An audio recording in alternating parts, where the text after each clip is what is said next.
हमारे चाचा जी मिला गए हैं, उसको हम खोजने के लिए यहाँ से चलते हैं।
देखो अरे नदिया के बेटा तो मार के हमारे देहिया खराब कर देले रे। कौन हो बहन? आप क्यों इस तरह से कर रही हो बहन? अरे हाँ बहन, तोरे आँख से लौका दुखत हो किनारे। हाँ बहन, हमको दिखाई देता है, लेकिन आप कौन है बहन? देखो अनजाने में ठोकर लगे है बहन। अनजान में ठोकर मार ले है। हाँ बहन। अरे दले चट्टा की नहाती। हाँ बहन। अरे मोतना के बेटा तोरा घर में माई बहन होए किनारे। देखो बहन, तो धक्का मार के चला है। नहीं बहन, तोरा के धक्का मार के चला है। बहन हमें क्षमा कर दो बहन। का तो क्षमा कर दी। हाँ बहन। ए बबुआ। हाँ बहन। ओंगना क्षमा है। तो अपने नाम ठिकाना बता दे।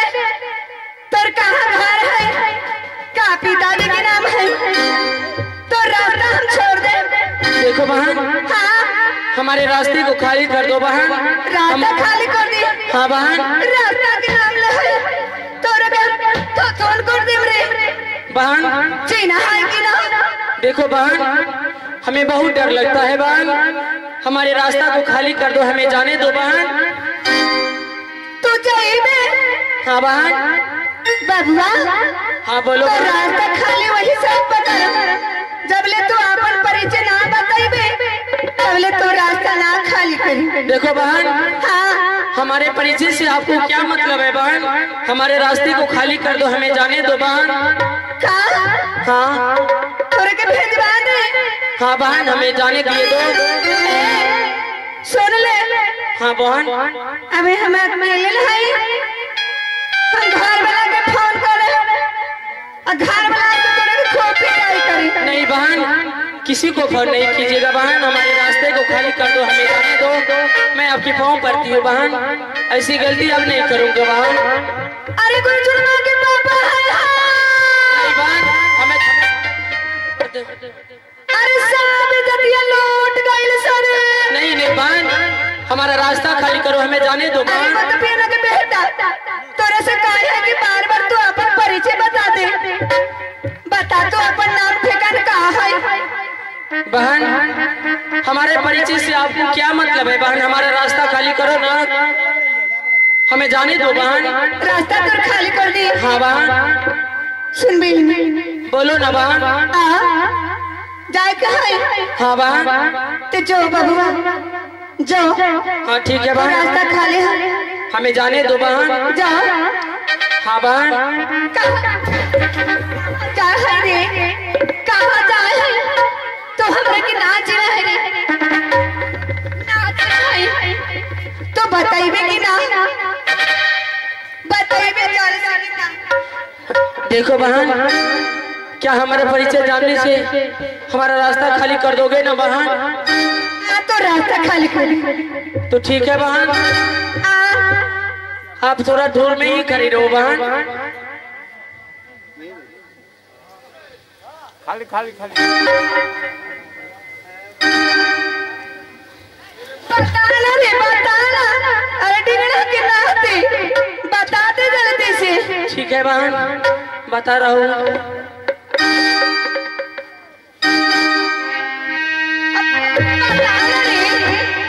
आए बबुआ, ये शोर तोरा के तबियत से कहा है, बताइबे कि ना? बता रहा हूँ बहन। ए बाबू, हाँ बहन। सुना देखा, तू डरा मत, सुना ना। देखो बहन। अरे बबुआ, तोरे भविष्य के लिए कहता है, सुना। हाँ बहन बोलो ना। सुना बबुआ, तू कहाँ जाता हो? देखो बहन, हाँ बोला। हम मेला जा रहे हैं। मेला जाना? हाँ। ए बबुआ, हाँ बहन। जाना है।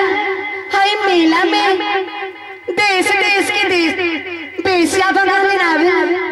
हाँ हाँ बहन। तो हमें छोटा है। हाँ बहन। मैदान है, तो जब मेला में जाइबा तोरा के कोनो उठा के लेके चल जाइए, तोर घर वाला बहुत परेशानी में पड़ जाइए। बबुआ, हाँ बहन। तो आपन परिचय बता दा, तोर भलाई हम तोरा साथे चल के कहते। बताना दा। क्या बहन? हाँ हम अपना परिचय दे देंगे तो आप हमारा रास्ता छोड़ देंगे ना? एकदम छोड़ दे बबुआ। ठीक है बहन। बता दा, बतावा ना।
हाँ बहन। ए बबुआ, हमारा रास्ता खाली करो बहन। हाँ हाँ, हमें जाने दो।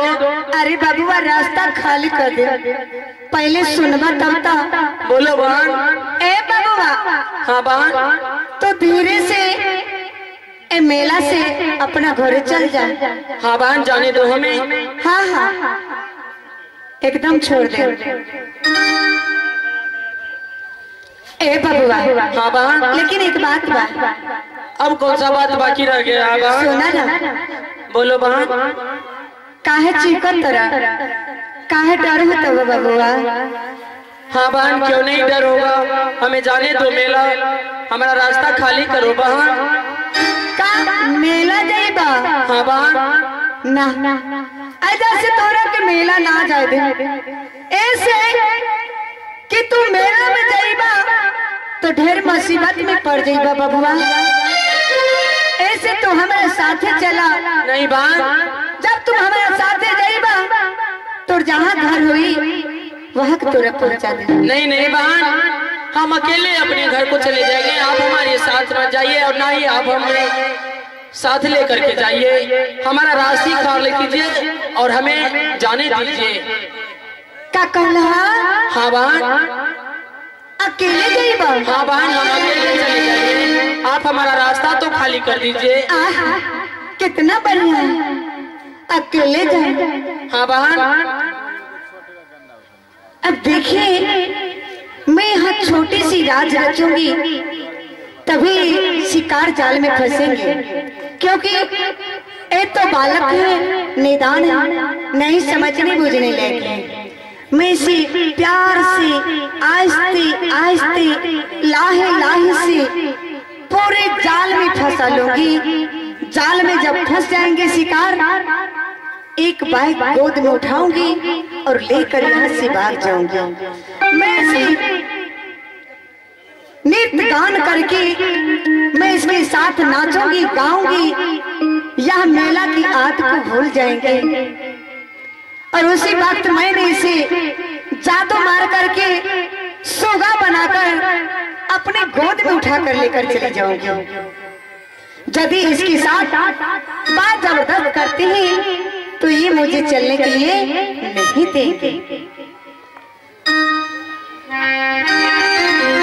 हाँ बहन। सुना ना। बोलो बहन। एक बात कहे। हाँ बोलो बहन। आंख बिचौली खेलना।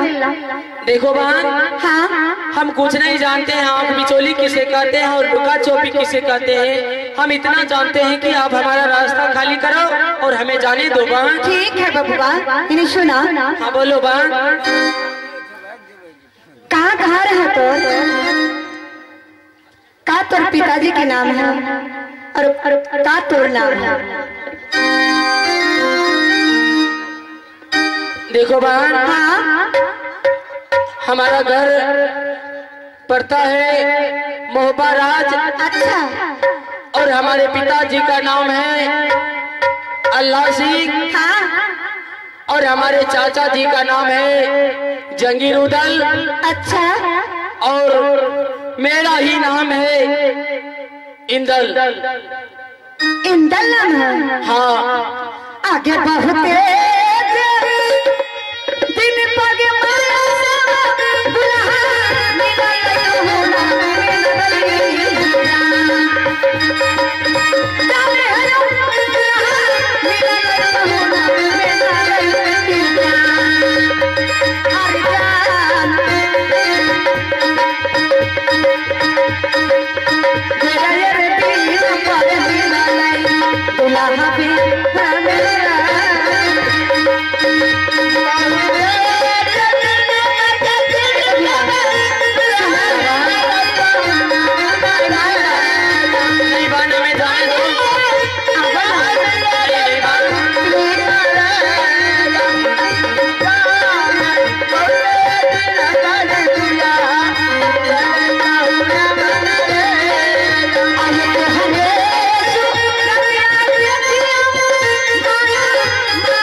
हाँ मान जाइबा?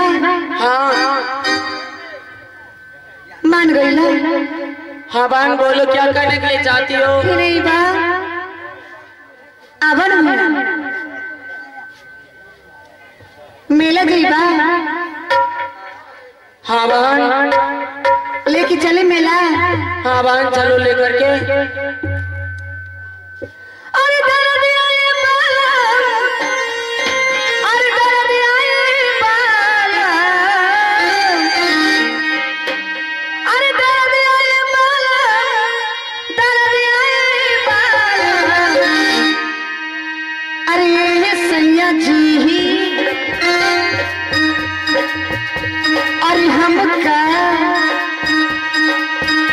अरे हम के मुआ वाला सुरैया ये बाला, हम के मुआ वाला सुरैया ये बाला, हम के मुआ वाला।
ये क्या कर दिए हो? पहले से आपको ठीक कीजिए बहन। तो मान जाइए ना। देखो बहन, हाँ जो तुम कहोगे मान जाऊंगा, लेकिन हमें ठीक करो बहन। जिस तरह से हम पहले थे, हमारे मती को ठीक करो बहन। मती ठीक करके तो चल जीवन। हाँ बहन। अगर बदमाशी कर बता। नहीं बहन, हम कुछ नहीं कहेंगे। हमारे मती को ठीक कीजिए, हम चले जाएंगे बहन। की हाँ मती ठीक कर दिया। आए ये सब लागे छी ठंडा है गए। अरे तो लोक ना जाए वाला छे, तैयारी करबो तबे न जइबा। बाप रे बाप, गुरबा हो बैठल छ बसरा पमन छ दसरा का। एक करही तोरा सब बढ़िया रखने छी खुटा। हाँ ठीक करबे त न कोना करबा। हाँ बहन, हम कुछ नहीं कहेंगे, हमको ठीक कर दो।